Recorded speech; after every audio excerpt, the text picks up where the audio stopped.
let's say on one of those wins that you just showed me a minute ago, Yeah. and you drew your fib, Yes. and it's a clear downtrend, Yep. and you drew your fib, and the price just blew right through that 60% mark. Then you can wait. There's nothing wrong with waiting, right? Hmm. You can. So there's a couple of decisions you can ways you can play that. You can wait. Now here's I'm gonna give you another one of my little secrets. Notice this is why I like 15 minutes. So let's say you know you've got a situation where I'm just gonna use this as an example.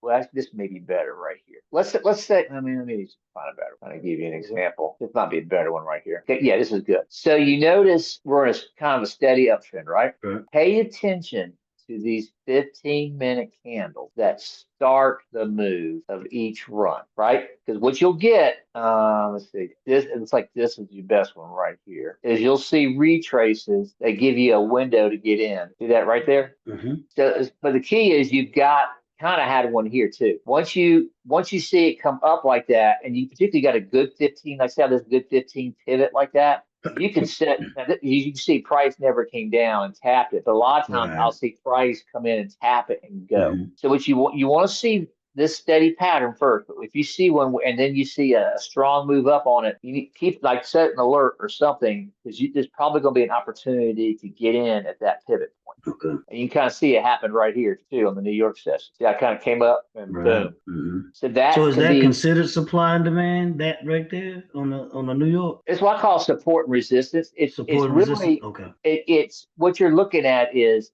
you're basically because you know trend is up, Hmm. you're just trying to catch a pullback to get in on the trend going up. So Okay. you are playing demand, like say like the reaction was here, right? In fact, you Hmm. probably could have taken a trade here, possibly off of that demand. But if you miss it, a lot of Hmm. times you'll get a pullback at these little 15-minute up candles. Let's see if I can find another example. Here's one right here. See that right there? Yes, sir. See what I'm talking about? Hmm. Now, again, you want to be trade. You only do this with the trend, right? Not against the trend. That's right. But you will get pullback. See one right there. Boom, breakout, kept on going. Breakout, kept on going.